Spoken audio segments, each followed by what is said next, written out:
tó dẹrú. Ọmọ aláṣọ tó wà kìsà. Ọmọ ẹlẹ́ran tó ń jẹ́gun. Kí la ó ti ṣe yìí sí o Yorùbá ẹ fúnra. Ọmọ ọba tó dẹrú. Ọmọ aláṣọ tó wà kìsà. Ọmọ ẹlẹ́ran tó jẹ́gun. Kí la ó ti ṣe yìí sí o Yorùbá ẹ fúnra. Yorùbá orílẹ̀-èdè tá a gbé bí mi o, ilẹ̀ tó ṣàn fún wàrà àti oyin. Iwájú ló yẹ kó pa ẹ̀bì tí ire sí o, ṣùgbọ́n lẹ́yìn la ń jẹ́ lọ Yorùbá. Ọba tó dẹrú. Ọmọ aláṣọ tó wà kìsà. Ọmọ ẹlẹ́ran tó jẹ́gun. Kí la ó ti ṣe yìí sí o Yorùbá ẹ fúnra. Ọmọ ọba tó dẹrú.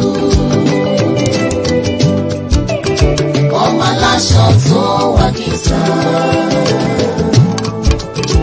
Ọmọ ẹlẹ́ran tó jẹ́gun. Kí la ó ti ṣe yìí sí o Yorùbá ẹ fúnra. Ọ̀sán òfúnra ó já síná, àgbọ̀n òfúnra kò lóyìn, ọ̀bọ òfúnra kò dènìyàn. Yorùbá ìfúnra màlógún àgbà o.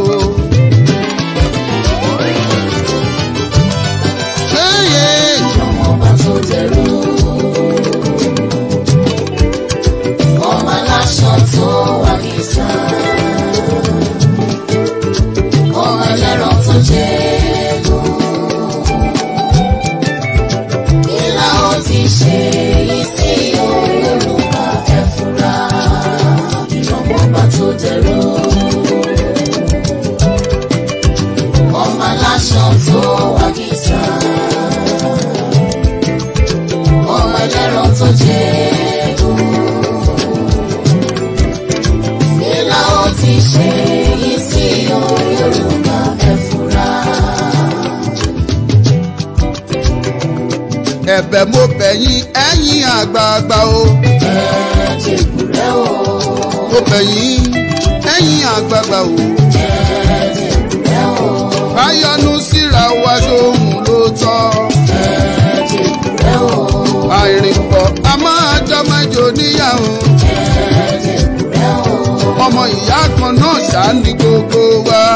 Ẹ jèbùrẹ́ o. Pòfẹ́sọ̀ Bánjí ọmọ Akíntóyè o.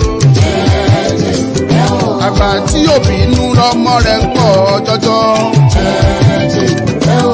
Sunday Adéníyì ọmọ Adéyẹmọ. Ẹ jèbùrẹ́ o. Bájà Sọ́lá owó bàbá Dámì o. Ẹ jèbùrẹ́ o. Ohun tó bá wẹ lẹ́nu gẹ́fẹ̀nu rẹ̀ sọ. Ẹ jèbùrẹ́ o. Ibi à ń lọ là ń kọjú sí. Ẹ jèbùrẹ́ o. Gbogbo ẹ̀yin ẹgbẹ́ Yorùbá nation o. Ẹ jèbùrẹ́ o. Ẹ jèbùrẹ́ o. Ẹ jẹ́ ká fọwọ́sowọ́pọ̀ kó lè dá. Ẹ jèbùrẹ́ o. Ẹ jèbùrẹ́ torí Ọlọ́run. Ẹ jèbùrẹ́ o.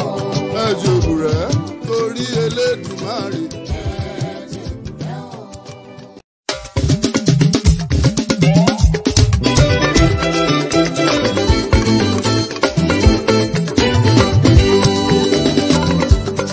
Bẹ́nìyàn bá ronú jinlẹ̀ ní ilé ayé, ìrìn sókè ìrìn sódò ọmọ ènìyàn. Ṣùgbọ́n kìíní kan ni mo mọ̀ tó dá mi lójú. Òtítọ́ ní gbé ní ìkà kì í gbé ní. Òtítọ́ ní gbé ní ìkà kì í gbé ní o. Òtítọ́ ní gbé ní ìkà kì í gbé ní. Òtítọ́ ní gbé ní ìkà kì í gbé ní o. Òtítọ́ ní gbé ní ìkà kì í gbé ní. Òtítọ́ ní gbé ní ìkà kì í gbé ní. Òtítọ́ ní gbé ní ìkà kì í gbé ní.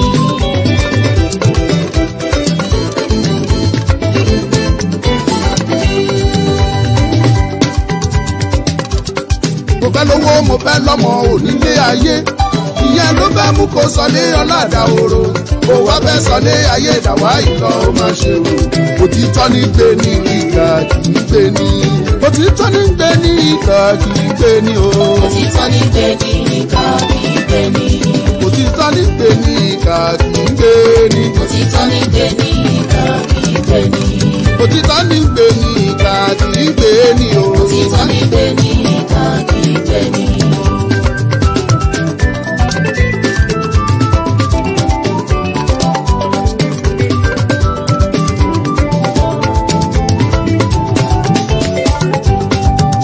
dọ́jà òkúta ní ilé ayé owó lọ́wọ́ là ń rèké o bírọ́bà lọ lógún ọdún mo fẹ́ kẹ́ mọ́ ìṣẹ́jú kan péré o òtítọ́ yóò bá òtítọ́ ní gbé ní ìkà kì í gbé ní. òtítọ́ ní gbé ní ìkà kì í gbé ní.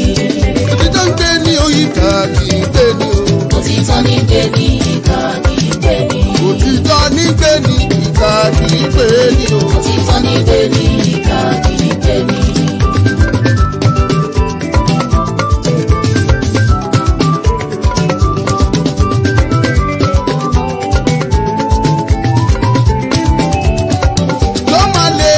dandan yóò lékè dandan. òtítọ́ yóò lékè dandan. yóò lékè dandan yóò lékè dandan. òtítọ́ yóò lékè dandan. yóò lékè dandan yóò lékè dandan ni. òtítọ́ yóò lékè dandan. jáṣọ òtítọ́ ó wà á lékè dandan. òtítọ́ yóò lékè dandan. yóò lékè dandan yóò lékè dandan. òtítọ́ yóò lékè dandan.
Massive Global kórè wọ̀lú o. Torí lóye. Ẹ̀talẹ̀ pẹ̀lú fọkànbalẹ̀. Torí lóye. Ẹ̀kọ́lé ẹ̀ralẹ̀ pẹ̀lú ìdẹ́lọ́rùn. Torí lóye. Torí lóye ọmọọba. Torí lóye. Massive Global Concept. Ilé iṣẹ́ tó ṣe é fọkàn tán nípa ká bá ní ralẹ̀ tàbí talẹ̀ tàbí ká bá ní kọ́lé tàbí ralé.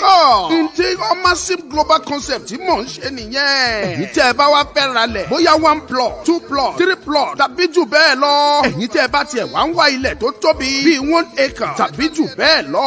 Ẹ̀yin tí ẹ̀ ń wá ilẹ̀ tí ẹ lè kọ́ hòtẹ́ẹ̀lì sí ilé ìwé ìgbàlódé ilé ìwòsàn aládàáni tàbí ilé iṣẹ́ ńláńlá. Ẹ má dààmú jìnnà ẹ tètè tara ṣàṣà máa bọ̀ ní Massive Global Concept. Ilé iṣẹ́ tiwa fini lọ́kàn balẹ̀ bí ẹ bá ti ń ralẹ̀ lọ́dọ̀ tiwa kí ìwé ilẹ̀ yín sì máa pé pérépéré pẹ̀lú survey backup. Atakànmọ́lẹ̀ sí nọ́mbà 16 Pacific Lane Shagari Village nílùú Àkúrẹ́ tàbí kí ẹ pe ẹ̀rọ ìbánisọ̀rọ̀ yìí 07039848569 tàbí 07046092484 lẹ́ẹ̀kan sí 07039848569 tàbí 07046092484 Massive Global Concept ra ilé ralẹ̀ pẹ̀lú ìfọ̀kànbalẹ̀.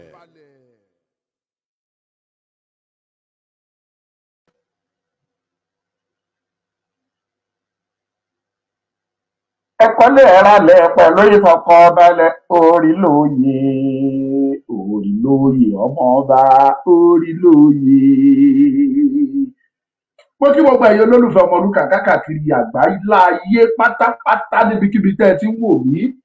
Àwọn kan sì pè mí lẹ́ni láti Jámánì, wọ́n lọ́mọlúkà lè ṣe ká mọ́ gbádùn rẹ̀. Pé mi náà wá dùn mọ́ wá wò kí ló tiẹ̀ rí gbọ́ Ọmọlúkà nínú tátà tó tá à ń sọ kí náà rí gbọ́ bẹ̀. Ṣùgbọ́n ju gbogbo ẹ̀ lọ, mo dúpẹ́ lọ́wọ́ gbogbo yín pátápátá, gbogbo ẹ̀yin èjìká tí ò jẹ́ káṣọ mi ó jábọ́. Mo dúpẹ́ lọ́wọ́ yín, ẹ̀yin màmá mi gbogbo, ẹ̀yin ẹbí mi, kì í ṣe ibi téèyàn ti jáde nìkan lẹbí èèyàn. Gbogbo ẹ̀yin ẹbí mi, gbogbo ẹ̀yin olólùfẹ́ mi, ní gbogbo ìgbà tẹ́ máa ń dúró tọmọlúkà tẹ́ lójú òní tì í. Mo gbé fún yín, mo sọ pé ẹ ṣeun, ẹ ṣeun, ẹ ṣeun, ẹ ṣeun, ẹ ṣé mo dúpẹ́.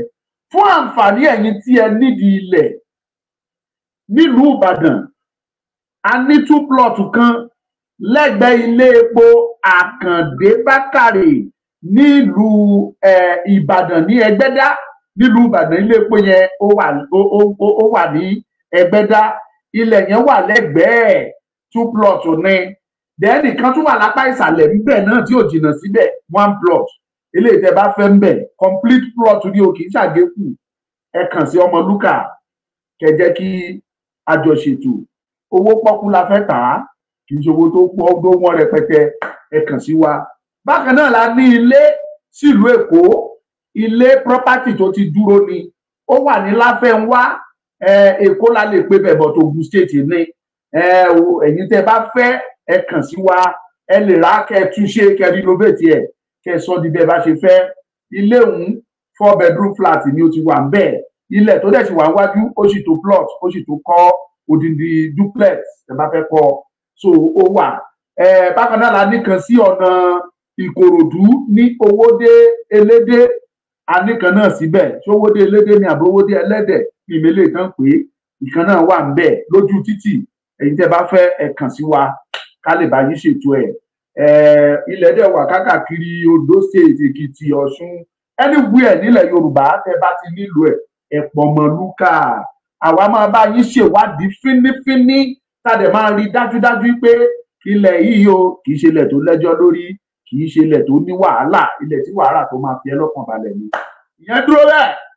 A nílẹ̀ lọ́rẹ̀, a dẹ̀ ní ilé síbẹ̀ tá fẹ́ tà lọ́wọ́lọ́wọ́ yìí nílùú Ọ̀rẹ́. Ẹ̀yin tẹ́ bá fẹ́ ibẹ̀ ṣe kó ṣe é rà kẹ́ fi kọ́ complex ó ṣe àti bẹ́ẹ̀ bẹ́ẹ̀ ṣá ká fi bẹ́ẹ̀. Ẹ kàn sí Ọmọlúkà gẹ́gẹ́ bẹ́ẹ̀ ṣe mọ̀, Ọmọsùn Global náà ló jẹ́ ohun gangan ló máa gbé. Ẹ wá jẹ́ ká kọjá síbi gangan. Oyègbọ́lá Isaac, ẹ kàn sí Ọmọlúkà lásọ ìṣebí láti máa sọ iye tí ó jẹ́. Ẹ bá nílò ẹ bá wa sọ̀rọ̀ ni, ìyẹn jẹ́ bẹ́ẹ̀. Ọmọlúkà ni mo ń jẹ́, mo kí gbogbo ẹ̀yin olólùfẹ́ mi lẹ́ẹ̀kan sí. Ẹ̀yin tẹ́ ń wò mí ní Facebook ó yá bẹ̀rẹ̀ sí ní pín, kò ní bàjẹ́ fún yín. Isaac Oyègbọ́lá tí ìbá mi pín tó ẹ bá mi share. Lateef Ọlámídé ó yá ẹ bá mi pín. Yekin Mustapha, God bless you. Ẹ̀yin lẹ kọ́kọ́ darapọ̀ mọ́ wa lẹ́ni. Yekin Mustapha, tá bá ti parí ètò ẹ mẹ́sẹ̀gì mi. I have 1000 naira card for you. Káàdì oní 1000 fún ẹ. Ẹni tó bá kọ́mẹ̀ntì last lórí ètò mi lẹ́ni màá tó fún ní káàdì 1000 naira. Yekin Mustapha, ẹ bá mi sọ̀rọ̀ lẹ́yìn ètò pé èmi ni Yekin Mustapha tí mo kọ́kọ́ comment. Ẹ̀yin ni mo kọ́kọ́ rí ẹ join. Adúpẹ́ lọ́wọ́ yín. Now ẹ jẹ́ ká kọjá sí gbàgede ọ̀rọ̀. Ẹ̀yin ọmọ Yorùbá, ẹ̀yin ni mo tún lọ́rọ̀ ọba sọ. Kí dẹ̀ tí wọ́n ń ṣẹ̀yìn pàṣẹ, ẹ̀yin dúró gẹ́gẹ́ bí ẹlẹ́rìí mi ni mo fẹ́ kẹ́ ẹ dúró bí ẹlẹ́rìí. Wọ́n tún ti ń bọ́ oníbàárà, àwọn tún ti ń bó lè bọ̀. Ṣé mọ̀ pé mi ò dédé bínú ìsì ìjà. Oníbàárà àwọn ó bó lè bọ̀ o. Wọ́n tún ti ń bọ̀, wọ́n tún ti ń na ẹsẹ̀ kẹ́rẹ́kẹ́rẹ́ mú ẹlẹ́dẹ̀, wọ́n ti ń wọnú ọgbà. Àwọn wo ni mo ń pè rí? Àwọn àgbàgbàgbà yà kan ní o. Àwọn àgbàgbàgbà yà kan ní o, ẹ̀yin ọmọ Yorùbá. Ṣé rí, ẹ jẹ́ kọ́kọ́ mú ọ̀rọ̀ mi láti bí straight. Tó o bá kọ̀, tó o bá ṣe ohun tó tọ́, ẹ wo àwọn incident tó ń ṣẹlẹ̀. Wọ́n ní ọkùnrin kan kí ni mo ti ẹ̀ bóyá bàtì náà pé ọwọ́ tẹ́lá wọ́n ló bú sẹ́kún ó sọ pé àwọn èèyàn ti fẹ́ máa jẹ ara wọn nítorí bí ìlú ṣe le ìlú le ìlú ò tí ì le o torí ọ̀pọ̀lọpọ̀ yìí sì ń jẹun tó wù yín ìlú ò tí ì le o ọ̀pọ̀lọpọ̀ yìí sì ń wọṣọ tó wù ìlú ò tí ì le ọ̀pọ̀lọpọ̀ yìí sì ń gun mọ́tò bẹ́ẹ̀ ṣe fẹ́ ìlú ò tí ì le torí ọ̀pọ̀lọpọ̀ yìí sì ń répo pẹtiróòlù ńlá nígbà tí ìlú bá bẹ̀rẹ̀ sí ní le ní ti tòótọ́ ẹ̀yin fúnra yín máa mọ̀ pé ìlú ti le ẹni pé mi ò tí ẹ̀ mẹ́nu bá ẹ̀yìn ọ̀rọ̀ ẹ̀yìn ọ̀dọ́ ẹ̀já yóò rí yín ẹ feel fine enjoy your life yín ayé tó yẹ kẹ́ ẹ jà fún lọ́la ẹ jẹ gbogbo ẹ̀tàn lénìí ẹ bá wọn lóṣèlú ẹ lò bọ́ọ̀sì pẹ̀lú wọn ẹ bá wọn ṣeré ẹ gbowó lọ́wọ́ wọn ẹ jayé ọlọ́ba ẹ jẹ́ tó gbé yín lọ bí tó bá lè gbé yín lọ kẹ́ gbádùn láìfò yín torí pé kí ni èmi ayé tó yẹ kẹ́ ẹ bí ilẹ̀ àwọn ọmọ yín lọ́la tàbí tó yẹ kẹ́ yín fúnra yín túnṣe dọ̀la ẹ jẹ gbogbo ẹ̀ lénìí ẹ fún ìbàjẹ́ ẹ jẹ gbogbo ẹ̀ tán ẹ̀yin youth àti kékeré mo ti pariwo oníkálukú yín ṣe bí eléyẹ̀ ń wò rẹ ni but let me tell you èmi àti ẹnìkan wọ́n ní Dr. Okoye good èmi àti ẹnìkan ń sọ̀rọ̀ ó wá sọ̀rọ̀ dé level kan ó ní ẹ máa sọ pé kí youth dìde ó ní sóun akàndéédé dìde báyìí ní níta ló fẹ́ tẹ̀lé òun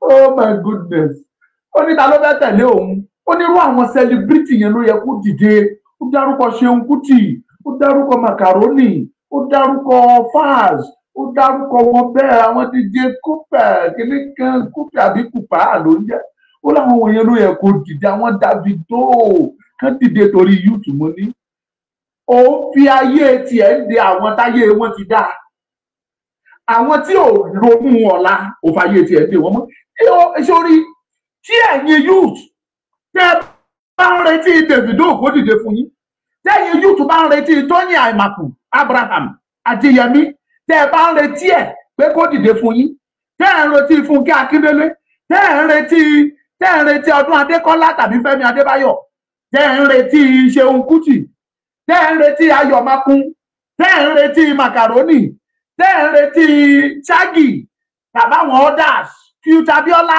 tó sì ń ṣe ẹsẹ̀ lọ́wọ́lọ́wọ́ tẹ́ ẹ bá ń retí gbogbo wọn ayé yìí ti bàjẹ́ ẹ̀ mọ̀. ó lè dàbí èpè kì í ṣe pé mo ń sọ reality lèmi sọ fún yín ìdí ni wípé àwọn ọmọ ọlọ́mọ ń jayé orí wọn lọ wọ́n á create content wọn wọ́n á powó wọn sápò àwọn òde ní fẹ́ kankan tó máa delay wọn torí wọ́n máa ń táwọn pa for that reason they will want to support the government of the day torí wọn ò ní fẹ́ kí nǹkankan kó tàǹpà pẹ̀lú ibi tí wọ́n ti mú nǹkan jáde ṣùgbọ́n ìwọ tó bá láròjinlẹ̀ wàá mọ̀ yín pé èèyàn máa ń febi mọ́nú ṣiṣẹ́ ayọ̀ ni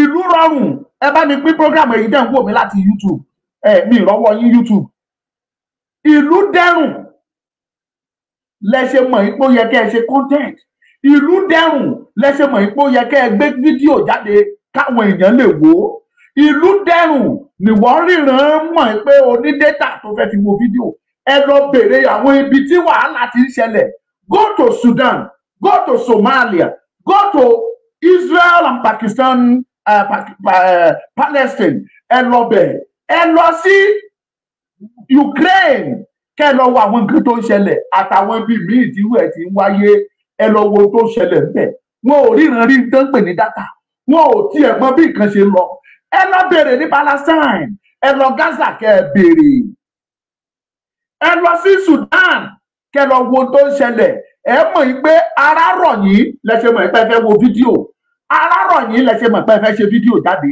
ṣé ẹ rí nígbà tó bá dé level kan ẹ̀yin fúnra yín ńgbẹ bá tó bá tẹ́ ẹ bá ṣe rí tẹbi ṣe tẹnumọ́ ni pé àárọ̀ kùtù lèèyàn sánmọ̀ gbígbẹ tẹ́ ẹ bá múra gírí tẹ́ ẹ plan tẹ́ ẹ bá múra kẹ́ ẹ plan mo sọ fún yín ni pé wàhálà bọ̀ ibẹ̀ kan mò ń lọ lẹ́yìn o bí kì í ṣe àwọn àgbàlagbà ìyà kan ẹ tún ti bẹ̀rẹ̀ o gbogbo iṣẹ́ tẹ́ ẹ ṣe tẹ́ fi lọ ká ọmọ Adéyẹmọ mọ́lé, tẹ́ fi ní kán lọ pa mọ́nú ilé, gbogbo ẹ̀ pátá la gbọ́ o. Gbogbo ẹ̀ ló yé wa o, ẹ̀yin tẹ́ wà nídìí ọ̀rọ̀, gbogbo ẹ̀ ló yé àwa o. Ẹ̀yin ọmọ Yorùbá ẹ jẹ́ kí n sọ àṣírí fún yín o. Ilé olóyè Sunday ọmọ Adéyẹmọ tí wọ́n lọ, wọn ò fẹ́ disclose sí àwọn tó lọ bẹ̀ initially. Wọ́n ní ìdígìbò ẹ lọ bẹ̀ kẹ́ ẹ pa. Tẹ́ ẹ bá dẹ̀ ti bá àwọn mẹ́rin yìí níbẹ̀, ẹ rí dájú pé ẹ mú àwọn mẹ́rin yẹn balẹ̀, wọ́n gbọ́dọ̀ survive. Kádẹ̀ làwọn mẹ́rin yẹn, Ọmọlúkà, Bàbá Èkìtì, Ọláyọmí Kóìkí, àti kí lorúkọ màá rántí orúkọ ẹ̀ sí. Ọláyọmí Kóìkí, ẹni tó ṣe kẹrin màá rántí orúkọ ẹ̀ máa ń fò mí lórí. Tó o bá ti bá wọn níbẹ̀, ẹ yanjú gbogbo wọn. Ẹ̀yin àgbààgbà, àmọ́ itú tẹ́ pa rọ́wọ́ yín o. Ẹ tún ti ń roko wẹ́rẹ́wẹ́rẹ́ lọ́bẹ̀. Ẹ fọmọ Adéyẹmọ ń lẹ̀ o. Kò sí tó gbé nínú gbá yín o, kò sí tó gbà nínú korodóòmù yín o. Tẹ́yìn ò bá lè jà fún ìran ọmọ adúláwọ̀, tí Sunday Ìgbòho bá dìde tó bá sọ pé ìyà tó jẹ àwọn ìran mi pọ̀ lápọ̀jù, mi ò lérò pé ó yẹ kẹ́ ẹ kan ọmọ ọlọ́mọ mọ́ gbélébù torí ẹ o. Tẹ́yìn kan wá kórajọ dẹ wá ń ṣẹnu pótópótó ń sọ̀rọ̀, no wonder tẹ́nìkan fi sọ pé Yorùbá lọ̀tá Yorùbá. Ẹ gbọ́, ó ní Yorùbá lọ̀tá Yorùbá, àṣẹ ìgangan lọ̀tá Yorùbá. Ẹ lọ ṣe ìwé agbẹjẹmọ́wọ́. Á sàn, ẹ̀bẹ̀ tí mò ń bẹ Ọlọ́run ni pé ká gba orílẹ̀-èdè wa, káwa ara wa ká má dojú ìjà kọra wa bó ṣe ń ṣẹlẹ̀ ní Sudan, ní South Sudan rather. Káwa fúnra ara wa ká má dojú ìjà kọra wa. Ọ̀nà tá a dẹ̀ fi ní dojú ìjà kọra wa ni pé ká gbọ́ra wa yé, tí ò fi ní sí ìrẹ́jẹ, tó ní kálukú àmọ́ ibi tó bá dúró, tí agreement tó jiná dénú tá wà láàrin gbogbo ọmọ Yorùbá. Ẹ má kọlù wá. Èèyàn péréte ló ń ṣèlú. Àwa ti ń gbé ìgbésẹ̀, ẹ̀yin sọ pé rárá, ẹ̀ ń pariwo wọ́n Nàìjíríà. Wọ́n Nàìjíríà tí ò sí kankan tí Nàìjíríà ṣe nínú ayé yín látọjọ́ tẹ́ ti wà ní ilé ayé, ẹ̀ ń pariwo wọ́n Nàìjíríà. Wọ́n challenge yín, gbogbo ẹ̀yin tẹ́ ẹ lọ. Tẹ́ ẹ pariwo Tinubu must win, Tinubu ni dáàdi wa. Báwo ni ìlú ṣe rí o? Ṣáyé ti dáa. Tẹ́ bá sọ yín pé Tinubu ṣe wọlé, máa challenge yín pé tí Tinubu bá ṣe wọlé, ṣé gọ́ọ̀mẹ̀ntì ṣe bẹ̀rẹ̀ ni? Government is a continuity. Ìjọba tẹ̀síwájú ni, ṣé ó ṣẹ̀ṣẹ̀ bẹ̀rẹ̀ ni? Àwọn èèyàn wa tó ń pa, ṣé wọ́n ṣẹ̀ṣẹ̀ yan ọmọ Yorùbá gẹ́gẹ́ bí chief of army ni? Àbọ̀ ṣẹ̀ṣẹ̀ yan ọmọ Yorùbá gẹ́gẹ́ bí ọ̀gá ọlọ́pàá lágbájá? Ṣé lágbájá lọ̀gá ọlọ́pàá àbí ọ̀gá mi ìmẹ̀lẹ̀ tó jẹ́ náà? Àbọ̀ ṣẹ̀ṣẹ̀ yan ọmọ yín gẹ́gẹ́ bí olórí immigration? Mo ń challenge yín ni o, gbogbo yín pátápátá. Bàbá Alápín ni kọ́, Bàbá Sokoti, mo ń challenge yín mi. Bàbá dádì mi Sokoti alágbẹ̀dẹ ọ̀run, bàbá mi Jídé Kòsọ́kọ́, bàbá wa Igwe Ọláìyá, mo ń challenge gbogbo yín. Báwo lẹ ṣe rí bí ìlú ṣe rí? Gbogbo yín lẹ jáde. Ẹ má gbàgbé, lójú yín lásìkò tá à ń pariwo yìí, níṣẹ́ làwa kórìíra Tinubu, ṣe la hẹ̀tì ẹ̀, ṣe la kórìíra ẹ̀. Ẹ wá pariwo pé àwa ọmọ Yorùbá lọ̀tá Yorùbá. Àwa ń sọ fún yín pé sísítẹ́ẹ̀mù tẹ́ ẹ ní kí Tinubu wá bíùdì lé lórí, sísítẹ́ẹ̀mù yẹn ò dáa sẹ́ẹ̀. Ẹ ní ká gbẹnu lọ. Ẹ láfi tí Tinubu bá ṣe. Dáàdi yín Tinubu ti wọlé. Is the President and Commander-in-Chief of the Armed Forces of Federal Republic of Nigeria. Kàkà kó dẹ̀, níṣẹ́ ló ń nira sí. Kàkà kó sàn, níṣẹ́ ló ń burú sí. Gbogbo ẹ̀yin wọ̀nyí lẹ́dẹ̀ ń pariwo fún gbogbo àwọn èèyàn yìí pé Yorùbá lọ̀tá Yorùbá o, ọmọ wa ni o, ẹ jẹ́ ó ṣe o, ọmọ wa ti dìde o, àfi tá a bá gbò tẹ̀.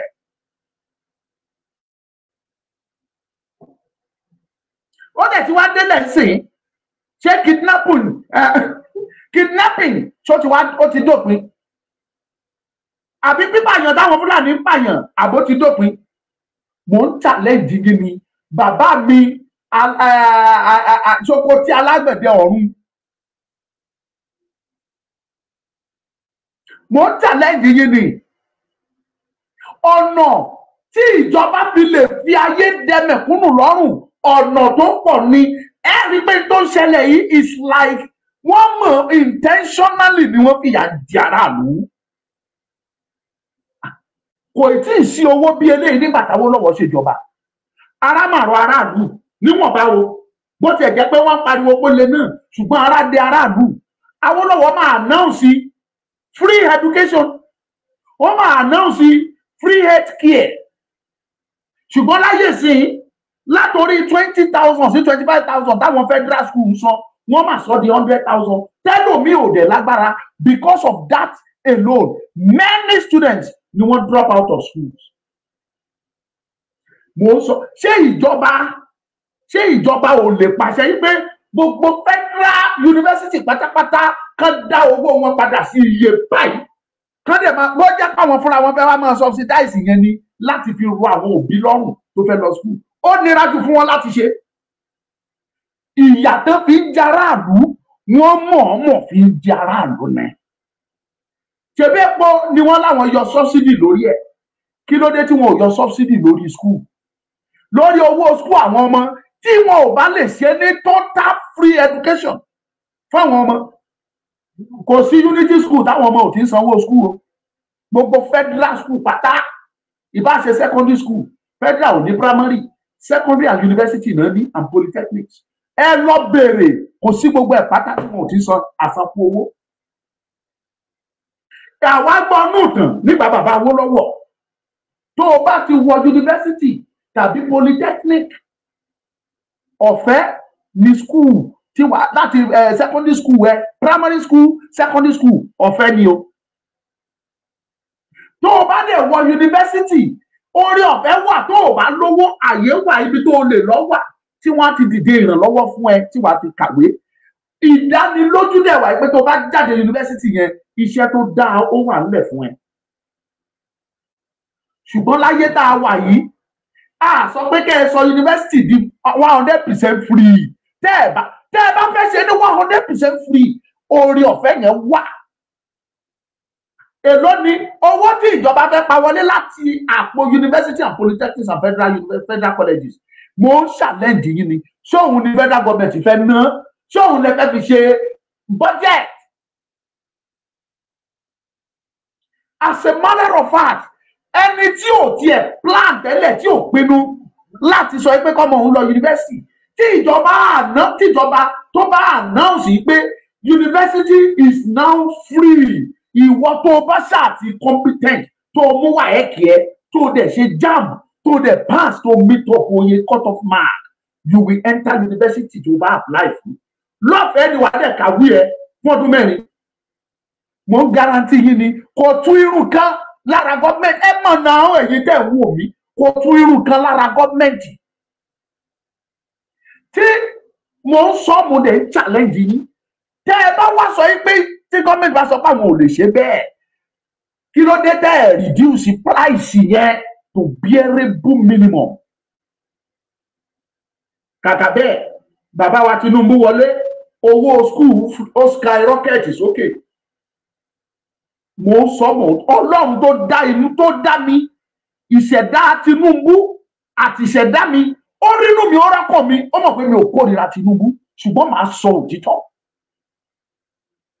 Tinubu ò lè solve problem Nàìjíríà kàkà bẹ́ẹ̀ ó máa worst sí ni máa wá guarantee yín tí Yorùbá nation ò bá tí ì jáde tí Biafra ò bá tí ì jáde tí Tinubu bá máa parí ìjọba ẹ ṣépè fún rọ ni ẹ jẹ́ kẹ́lò bí wọlé tó bá wọlé ọjọ́ tó bá ti ń wọlé bí eléyìí túbẹ̀ sí ní gbàdúrà fún Tinubu Tinubu is a good person ẹ ti ń gbà bí eré ṣe ti ń gbà fún Buhari o ẹ ti ń gbàdúrà fún Buhari o pé ìyẹn ní Buhari yìí kẹ ìgbà Buhari èlò láàrin epo 189 190 ayé Tinubu ó di 650 ó di 700 ẹ ti rí kankan kó tó wọ December ṣé ká bẹ̀ tiẹ̀ I can bet it with anything yàtọ̀ sẹ́mi mi o mo lè bet tó bá mọ̀ pé o tó jáde kó sọ fún mi pé ká bẹ̀ tiẹ̀ tẹ́pọ̀ bá ti ní wọ 1000 ká tó wọ December kẹjá bẹ̀ tiẹ̀ ẹ ti rí kankan mo sọ èmi ni mo sọ fún yín èmi ni mo sọ fún yín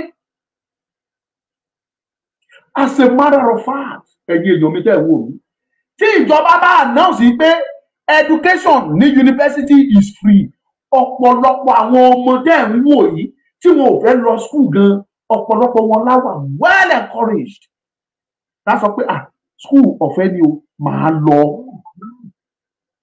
Á tiraka pé yes opportunity rèé, because mọ ìjọba tó bá tún bọ̀, mọ announcement tí yẹn máa ṣe, ìyẹn lè sọ pé òun ò ṣèjọba tẹ òun ní free pé tó bá fẹ́ wọ yunifásitì wàá sanwó ni. Lórílẹ̀-èdè Canada tó o bá fẹ́ wọ yunifásitì tó bá jẹ́ citizen tó o dẹ̀ ní kọ́bọ̀, wàá lọ sí yunifásitì, wàá ka tó bá wù ẹ́. Ẹ̀yin tẹ́ bá wà ní Canada tẹ́ ẹ̀ ń wo fídíò mi, ẹ sọ fún mi pé irọ́ ló pa Ọmọlúkà. Tó o bá lówó tó o wọ yunifásitì, wàá lọ yunifásitì ẹ wàá ka nǹkan tó bá wù ẹ́ pẹ̀lú rọrùn. Ṣé bórílẹ̀-èdè kan nìyẹn? Kí ni wọ́n ní tàwa ò ní nílẹ̀ Yorùbá tàbí kí n sọ pé ní Nàìjíríà? Ìdó mọ̀múláyà yín ẹ̀yin àgbàgbà kiri gbogbo gbé gbọ́ ọ̀rọ̀ ọmọ Adéyẹmọ lẹ̀ lé kiri. Sunday yẹn kọjá yí ẹ̀yọ̀ kó lọ tẹ̀ jẹ́jẹ́, ṣèbóṣẹ̀ jáde lẹ́wọ̀n ni kó lọ tẹ̀ jẹ́jẹ́. Kí ló kàn yẹn? Ìjà tó yẹ kẹ́yìn jà torí ìran yín tẹ́ ẹ̀kọ́ tẹ́ ẹ̀jà, ọmọlọ́mọ ń sọ̀rọ̀. Ọ̀rọ̀ tí Sunday sọ lásán pò ń fún yín lọ́jọ́ méje kẹ́ kúrò nílẹ̀ Yorùbá, tẹ́ bá ti mọ̀ pé pípa lẹ́fẹ́ máa pa wá. Òun làwọn kan rí àti sí o tán sọ fún yín pé kò ní so oúnjẹ nílẹ̀ Yorùbá. Ṣé bá tí Sunday ò bá gbé ìgbésẹ̀ tó gbé, àwọn ò ní sọ tó wà lọ́kàn wọn. Plan wọn ni pé wọ́n fẹ́ fi ọ̀rọ̀ oúnjẹ, wọ́n fẹ́ fi fight, wọ́n fẹ́ fi bá yín jà. Wọ́n á dẹ̀ jáde bí wípé ẹ jẹ ẹran ara yín ẹ tí mú nǹkan. Ẹ jẹ ẹran ara yín. À ń sọ ẹni ká get out, ẹni ká wá bí wọ́ sí. Ọ̀nà oríṣiríṣi ní ìjọ.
So ẹ má bínú. Gẹ́gẹ́ bí àlàyé tí mò ń ṣe lọ, ọ̀nà tí ìjọba lè gbà láti ran mẹ̀kúnnù lọ́wọ́, ọ̀nà tó pọ̀ ni tí ò dẹ̀ nípa ìjọba lára rárá àti rárá. Màá fún yín níbi mẹ́rin àbí márùn-ún. Number one, ọ̀nà tí ìjọba lè fi rọ mẹ̀kúnnù lọ́rùn tí gbogbo ebi ń jà, ìyà ń jẹ everybody tó fi lè dẹrùn. Màá sọ fún yín lénìí, mo fẹ́ fún yín ní 4 àbí 5 nínú ẹ̀. Àkọ́kọ́ nínú ẹ̀ ni mo ti sọ fún yín lẹ́ẹ̀kan. Owó school, primary school, tó bá give mandate yẹn kán pa àṣẹ. Gbogbo ẹ̀yin èèyàn mi ní Facebook, ẹ bá mi padà pín, ẹjọ́ ẹ bá mi padà pín, God bless you, ẹ ṣeun. Tó bá pa àṣẹ tí sákúlà yẹn tó dé láti federal tó fi wọ state level tó fi dé local government, ipe gbogbo anything that has to do with education must be free. Free as in free, total free. Tá bá ṣe wọ́n máa ran mẹ̀kúnnù lọ́wọ́, torí ìrònú kí ni ọmọ mi fẹ́ fi lọ school ó wà lára nǹkan tó ń pa òbí mi tí ò jẹ́ kó tiẹ̀ máa yé, tí ò máa ra, tí ò mọ tó lè ṣe. Ìrònú kí ni ọgbọ́n wo mo fẹ́ dá tọmọ mi fi máa lọ school àti primary àti secondary. Bí mo ṣe mọ péńté àkàìmọye àwọn tó jẹ́ pé á drop àwọn ọmọ sílẹ̀, ọmọ yẹn máa rìn kiri, wọ́n máa kiri. I don't like coming out to tell the world pé nǹkan báyìí ni mò ń ṣe, but mo yí àwọn ọmọ tí ò ń sọ ọmọ inú mi tí mi ò dẹ̀ mọ̀ ìyá lápò bàbá wọn rí, tó jẹ́ pé mo pàdé lójú títì tí mo dẹ̀ ń sanwó school wọn di ọ̀la yìí. Wọ́n wà tèmi dẹ̀ ń sanwó iléèwé wọn tí mi dẹ̀ mọ̀ wọn, àbí kí n sọ pé tí èmi àtàwọn ìyá wọn dá fámìlì rárá àti rárá. Wọ́n wà kì í ṣe pé òbí wọn ò fẹ́ kán lọ school, agbára ni ò sí. Bàámi Èkìtì, bàbá Èkìtì, God bless you, you are welcome. Agbára ni ò sí, kì í ṣe pé wọn ò fẹ́ràn ọmọ yẹn lọ. Ọ̀nà àkọ́kọ́ tí ìjọba lè fi ran mẹ̀kúnnù lọ́wọ́, owó tó ń wọlé níbẹ̀ kì í ṣòwò ìjọba ṣe bọ́jẹ́ẹ̀tì, kì í ṣòwò lọ́fẹ́ fi tún ṣe. Ọ̀nà kan nìyẹn o, from primary school to secondary school to higher institution. Àti secondary, àti primary, àti university, wọ́n gbọ́dọ̀ make it compulsory free. Tán bá lè ṣe yẹn, wọ́n ti rọ mẹ̀kúnnù lọ́rùn lọ́nà kan. Mo ń sọ, mò ń tún sọ. Majority owó tí wọ́n ń pa wọlé gan láti àpò àwọn tó pera wọn ní federal school wọ̀nyí ni ò kì í dé àpò federal government. There are systems tó jẹ́ pé by the time táwọn ọmọ wọ̀nyẹn bá máa parí tí wọ́n bẹ̀rẹ̀ sí ní ṣiṣẹ́, ẹ̀ ń gba tax lórí àwọn èèyàn, ẹ̀ bẹ̀rẹ̀ sí ní ṣe, owó á wọlé, things will be okay. Ara rọ mẹ̀kúnnù, á mọ̀ pé bùkátà school kúrò lọ́rùn òun. Òbí tó ń san 20,000 tẹ́lẹ̀, tẹ́ ẹ sọ owó school ẹ̀ di 130,000, 150,000. Báwo lẹ ṣe lérò kó ṣe máa yí sí tó? Ọ̀nà kan nìyẹn. Mo ń sọ, mo ní repeat ẹ̀. Ẹ̀yin èèyàn mi ní Facebook, kí ló ṣẹlẹ̀? Ẹ bá mi pín, àmọ́ bó ti ṣe ségesège lẹ́ẹ̀kan nẹ́tíwọ̀kì mi, ẹ bá mi pín, God will bless you.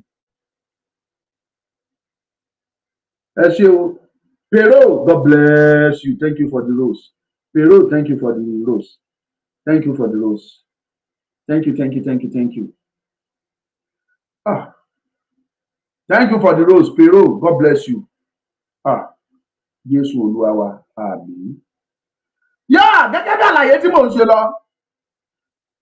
Ọ̀nà kejì tẹ́ ẹ lè fi ran mẹ̀kúnnù lọ́wọ́, òun ni mímú táàsì kúrò lórí anything tó bá ní ṣe pẹ̀lú oúnjẹ. Anything that has to do with food. Oúnjẹ, ẹ mú táàsì kúrò lórí ẹ̀. Any other product ẹ lè gbé táàsì lé, but oúnjẹ, either oúnjẹ tó produce ní Nàìjíríà ní o tàbí lè tó import wá, kẹ́ ẹ gbé táàsì kúrò lórí ẹ̀. Oúnjẹ less, kò ní wọ́n. By doing that, ẹ rí i pé ara máa rọ mẹ̀kúnnù díẹ̀. That is another thing o. Tẹ́ ẹ bá gbé ìgbésẹ̀ yẹn, ẹ rí i pé ara máa tún rọ mẹ̀kúnnù. Ọ̀nà kejì nìyẹn. Ṣùgbọ́n ìjọba kọ̀ wọn ò ṣe. Gbogbo tí mo sọ yìí ò ní wọn lára láti ṣe. It doesn't cost them anything. It doesn't take anything.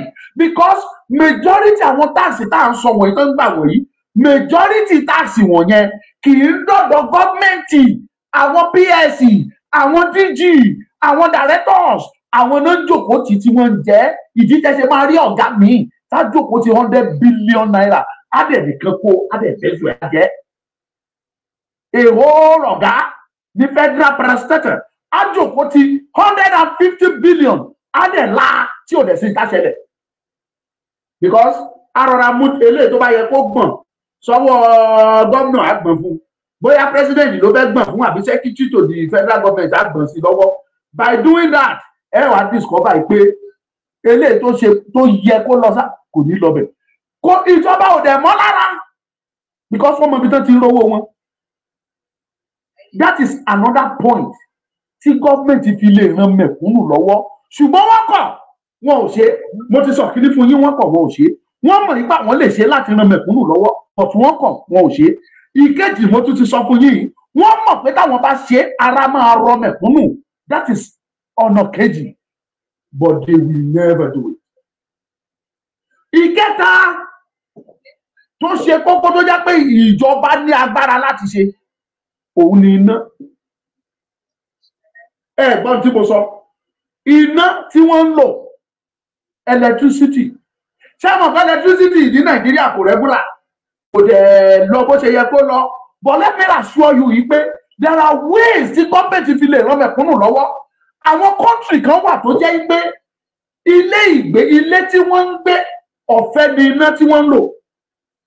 Ilé ìgbé ó yàtọ̀ sí business environment. Tó bá jẹ́ business ni wọ́n ń ṣe bóyá oníṣọ́ọ̀bù tó o dẹ̀ ń lo nọ́mbẹ̀ you will pay owó iná yẹn.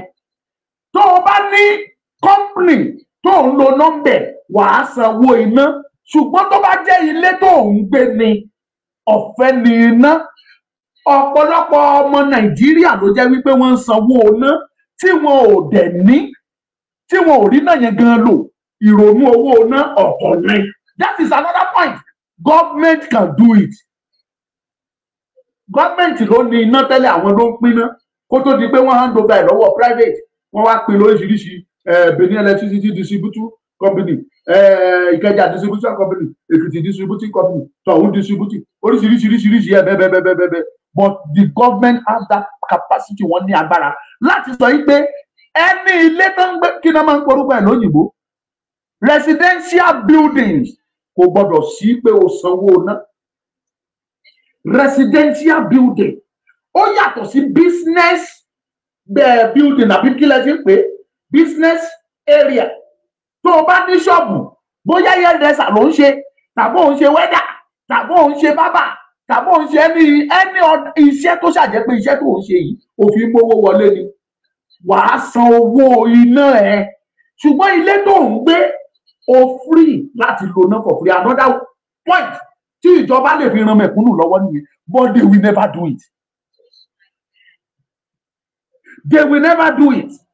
Ẹ̀yin tèmi ní TikTok ẹ̀ ń wò mí nínú ni kí ló ṣẹlẹ̀. Anyway ìyẹn kọ́ ni iṣu ẹ̀ jẹ́ kí n fèsì nǹkan tí mo bá wá bẹ́ẹ̀ wọ́n bá nà wá déédéé. Gẹ́gẹ́ bí àlàyé tí mo ṣe mo ti fún yín ní mẹ́ta. Number one mo ti sọ fún yín. Number two mo ti gbé kalẹ̀ fún yín. Number one mo sọ̀rọ̀ lórí school. Number two mo sọ̀rọ̀ lórí tax lórí oúnjẹ bíi ráìsì sẹ̀mó kìnnìkan. Tí tax bá kúrò lórí ẹ̀ oúnjẹ máa ṣí ebi á dínkù láwùjọ. That is another point. Another point tí ìjọba fi lè ran mẹ̀kúnnù lọ́wọ́ kẹ́gbọ́ òun ni security ní oko as in kán gbógun ti wàhálà nínú oko tó bá lè ṣe é. That is another thing entirely tó jẹ́ pé gọ́ọ̀mẹ̀ntì tún lè gbé gbèsè ní lórí ṣùgbọ́n tí wọ́n pọ̀ tí wọn ò rẹ́dì láti ṣe.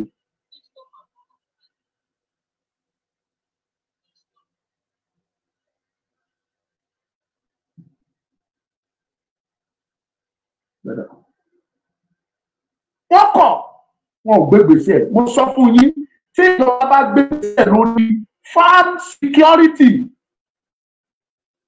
ara nǹkan tán lè ṣe láti ran mẹ̀kúnnù lọ́wọ́ nìyẹn ṣùgbọ́n intentionally wọn ò fẹ́ ṣe é ìdí ni wípé àwọn tó wà nídìí security àwọn ará òkè ọ̀hún ni wọ́n dẹ̀ gbìyànjú yìí pé ẹ nílè dáko nílẹ̀ Yorùbá bí ẹ lórí ọ̀fẹ́ àti dáko torí tẹ́ bá dáko wàhálà ni àwa ò ní lórí ọ̀fẹ́ àti sọ pàfẹ́ supply ní mọ́ for that reason kò ní sí tó jẹ́ security nínú oko yìí you can see now wọ́n mọ̀ọ́mọ̀ má ṣe ni ara àwọn ọ̀nà tí mo fẹ́ kẹ́ ẹ mọ̀ nìyẹn head ó wà lára ẹ̀ àwọn orílẹ̀-èdè kan wà tó jẹ́ pé láti ọmọ òòjọ́ títí di arúgbó ọjọ́ wọn ọ̀fẹ́ ni medication wọn ọ̀fẹ́ ni health care system wọn ọ̀fẹ́ ni there are some countries that practice it tó jẹ́ pé wọn ò ní san kọ́bọ̀ ṣùgbọ́n ní Nàìjíríà tí ìjọba ò bá tiẹ̀ wá lè ṣe gbogbo ẹ̀ pátápátá kan sọ pé gbogbo everybody láti ọjọ́ 0 títí tó fi dé ìsàlẹ̀ ọ̀fẹ́ tí wọn bá wá lè ṣe kí ló dé tán ò lè ṣe fáwọn ọmọ kékeré from 0 to 17 years let's put it from 18 years above ẹ máa sanwó ká gbà pé tó bá ti wọ 18 ó ti di adult from 18 years and above you will keep on paying your bills but láti ọmọ òòjọ́ títí dọmọ 17 ẹ lọ sí hospital ẹ rí wípé ọmọ òòjọ́ tó fi wọ ọmọ 18 years àwọn ló sick àwọn ni wọ́n ṣe àìsàn jù oríṣiríṣi series of sickness ló attack wọn go to the hospital ń tàwárí ni ẹ rí pé 70% àwọn ọmọ tó sick in hospital àwọn ọmọ tó wà ní ọjọ́ orí wọn wà ní 0 títí tó fi wọ 17 years àwọn ló wà lọ́sítù tó pọ̀ jù ẹlòmíì lọ oṣù kan oṣù méjì lọ́sítù kì í ṣèfẹ́ inú ẹ̀ á wà lọ́sítù yẹn á tún gbé àìsàn míì á tún ṣe oṣù ká tún gbèrú agbèwálé kì í ṣe ìfẹ́ inú ẹ̀ pé kó wà lọ́sítù kó má tètè kúrò bẹ́ẹ̀ kí ló dá dúró owó ni ò sí. wọ́n á dẹ̀ ṣètò ànẹ́sẹ̀ tó jẹ́ wípé wọ́n á bẹ̀rẹ̀ sí ní dà wọ́n kiri ríbo tó o bá san oye báyìí o ò ní àtẹ́ǹdì sí ẹ like joke àìsàn yẹn á bẹ̀rẹ̀ sí ní pa ènìyàn títí tá a ṣe bẹ́ẹ̀ ṣe kiri a ṣe bẹ́ẹ̀ fi ṣe fàjẹ́. a kú instantly àìmọye irú ẹ̀ bẹ́ẹ̀ tí ìjọba ò bá ní agbára àti sọ pé a fẹ́ ṣe dé àwọn àgbàlagbà ẹ̀yin ọmọ kéékèèké láti 0 títí tó fi dé 17 years gbogbo federal university federal hospital pátápátá o gbogbo federal hospital pátápátá ọ̀fẹ́ ni fún ọmọ ọdún 0 títí tó fi wọ 17 ṣùgbọ́n tó bá ti lè wọ adult you will pay. Government can do it as well. Most of àwọn hospital tá à ń sọ wọ̀nyí most of them owó tí wọ́n ń pa òun àwọn ni wọ́n ń ná àwọn ló ń jẹ́ and the funniest part of it ni pé government àtúnfẹ́ ṣe budget wọ́n á tún budget owó wá fún wọn. Nàìjíríà mo ti rí tí wọ́n budget 5 billion pé kàn fi 2 bìkan ṣe tí ibi tí wọ́n dẹ̀ budget 5 billion sí tí ò generate 1 billion wá sàpò federal government. Abẹ́ẹ̀ rí nǹkan wọ́n budget 5 billion pé ẹ lọ fi ṣe bíi ṣùgbọ́n ibi tán budget sí yẹn in tó jáde níbẹ̀ kò tó 10% tí wọ́n ní wọ́n budget síbẹ̀. That is Nigeria for you. Gbogbo eléyìí tí mo sọ yìí mo kàn mú ní ṣókíṣókí ni because the government wọ́n mọ̀ọ́mọ̀ fìyà ń jẹ ẹ̀yin mẹ̀kúnnù ni àwa dẹ̀ ń pariwo sétí yín ní gbogbo ìgbà ní every minute every hour every day every month and year to year yìí pé ìjọba ò nífẹ̀ẹ́ yín kò sólóṣèlú tó fẹ́ yín wọ́n fẹ́ kí ìyà jẹ yín pa kẹ́ ẹ wá máa káwọ́ sókè fún wọn bá sà tá mo rọ́lẹ́sẹ̀lú tí inú mi bí lọ́wọ́lọ́wọ́ torí pé mi ò káwọ́ sókè fún wọn. I told you I'm a politician.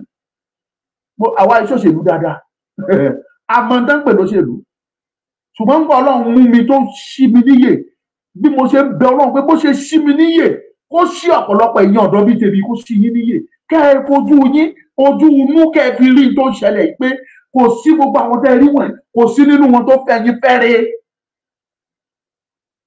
kò sínú wọn tó fẹ́ yín fẹ́rẹ̀ ni mo ṣe bẹ ọlọ́run pé kó bá mi ṣí yín níyè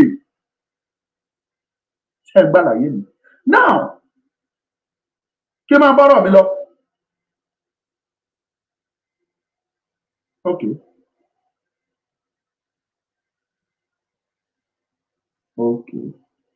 Ẹ̀yin tèmi ní TikTok kí ló ṣẹlẹ̀ ẹ láìkí prógrámù gan kódà ẹ láìkí ẹ fún mi gift ẹ tún láìkí kò sí wàhálà ayé kò tọ́ tó bá yẹ pé other things ni mo ń ṣe sí kí n máa sọ̀rọ̀ okó tàbó bò kí àná bo bí tí wọ́n ẹ̀yin tẹ́ dúró ẹ̀yin lẹ ṣoríire o mo praise gbogbo yín mo appreciate yín mo gbé kudos fún yín ẹ̀yin tẹ́ dúró àti Facebook o àti YouTube o àti TikTok gbogbo yín ni mo kí ẹ̀yin tẹ́ dúró yìí torí pé kí ni mi ò bá wọn gbé mi ìṣèṣekúṣe mi ò ní ṣe kẹta borúkọ tèmi jẹ́ òun ni òfin sí tẹ̀ fi dúró rẹ pé mo ń sọ nǹkan míì tó yàtọ̀ tó kọ ibi àti kún rẹkẹrẹkẹ àti kún àkúfàyà ẹ wo dáàdi wa ọba Solomoni nígbà tó títí tó bá yìí ṣe 1,000 2,000 people la wọ́n bọ̀n bá dibẹ̀ wọ́n fẹ́ gbọ́ oko bígbà tó jẹ́ pé wọn ò rókó rí bígbà tí wọn ò róbò rí ìmí ẹ̀ ń sùn ó jí pẹ̀lú òbò nínú ilé síbẹ̀ ó fẹ́ wá gbọ́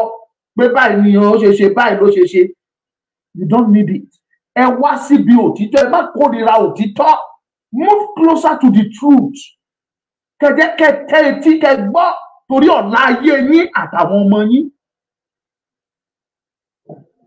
that is why I will keep on to tell you the fact and reality tó wà nínú gbogbo tó wà lẹ ìjọba mọ̀ọ́mọ̀ fìyà ń jẹ ẹ̀yin mẹ̀kúnnù ni ẹ̀yin kan pariwo báyẹn lépo epo àwọn alákùrẹ́sẹ̀ kò ti di 12,000 naira ibi mọ́tò èmi mo wọ mọ́tò látàkùrẹ́ lọ Èkó mo wọ ní 600 naira 600 àkùrẹ́sẹ̀ kò ń sàn is 12,000 naira náà pé mi débẹ̀ ṣùgbọ́n mo gbọ́ pé 12,000 naira ní báyìí. ẹ gbọ́ ẹni tó bá létí kó gbọ́ nǹkan tẹ́mi sọ à ń sọ fún yín ẹ jí nínú ohun ẹ̀ṣẹ̀ yín epo kan tó wọ December á wọ 1,000 kò sí ní tẹ́ fẹ́ ṣe sí ẹ̀yin dá pariwo dọ́là ó ṣe o tẹ́ ẹ̀ bá mọ̀ Kútọ́nù ó ti di abroad o ọjọ́ tí mò ń lọ bẹ̀ abroad ni mo lọ o. Anike Ade, God bless you, my mommy. Ṣáà bínú sọmọ Lúkà. Mọ́mì mi Anike Ade. Ní bínú sọmọ Lúkà. Ẹ má bínú, ó yẹ kẹ́ ẹja fìyẹn lẹ̀.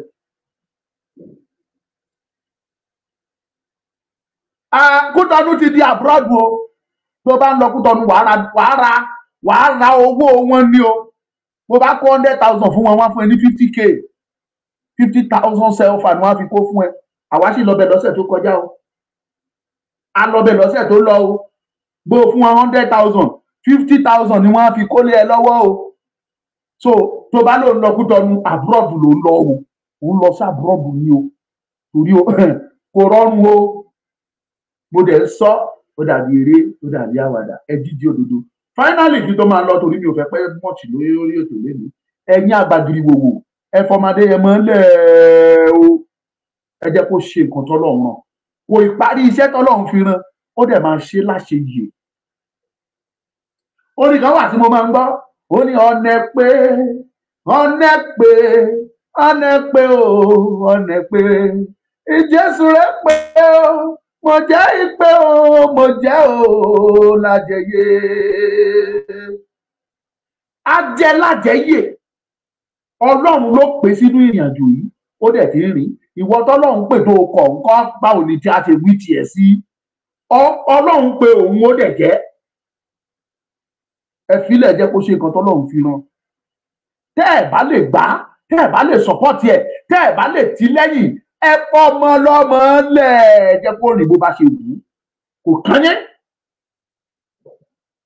ẹni bá dájú ìjà sọ Sunday ọmọ Adéyẹmọ lásìkò yìí á rí ìjà ọlọ́run mẹ́ra bọ́ lọ́rùn jà o mẹ́ni bọ́ lọ́rùn jà o èèwọ̀ ni mẹ́ni bọ́ lọ́rùn jà o ẹni bá bá ọmọ ọlọ́run jà àríjà ọlọ́run o èèwọ̀ ni mẹ́ni bọ́ lọ́rùn jà o ẹni bá bá ọmọ Lúkà jà àríjà Olódùmarè o èèwọ̀ ni mẹ́ra bọ́ lọ́rùn jà o ẹni bàbá Ìgbòho jà àríjà Ọlọ́run ọba èèwọ̀ ni màmá bọ́ Ọlọ́run jà o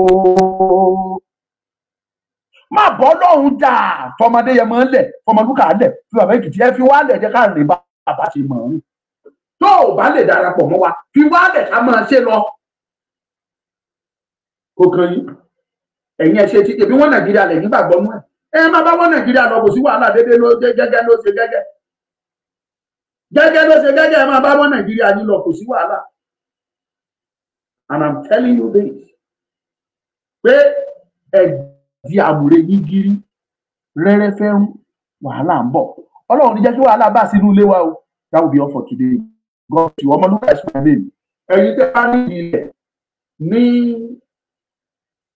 Ìbàdàn l'Ékòó l'Ondo state ẹ kàn sọ Ọmọlúkà tàbí lọ́rẹ̀ bóyá property tó dẹ̀ ti wà nílẹ̀ lẹ́fẹ́ rà kẹ́ túnṣe ẹ kàn sọ Ọmọlúkà ẹ jẹ́ ká jọ sọ Ọlọ́run àpọn gbogbo yín lójú òde tí yẹ. God bless you. Thank you so much. Ẹ ṣé o. Ó yá ẹ̀kọ́ jáde ìbùkún ní fórílẹ̀-èdè Yorùbá mo ti sọ o. The last ẹni tó bá ti comment last ó máa gba gift. Ó yá ẹ jẹ́ kí n máa rọ́wọ́ yín. The last comment either ní TikTok mi tàbí ní Facebook tàbí YouTube mò ń wo bẹ́ẹ̀ yẹn o. Àfa àkọ́nà ṣe yẹn dá ó ní owó wa ti bàjẹ́. Ó yá ìbùkún ní fórílẹ̀-èdè Yorùbá máa kọ́. Kọ́ tiẹ̀ ìbùkún ní fórílẹ̀-èdè Yorùbá máa kọ́. Ìbùkún ní fórílẹ̀-èdè Yorùbá ó yá kọ́ tiẹ̀.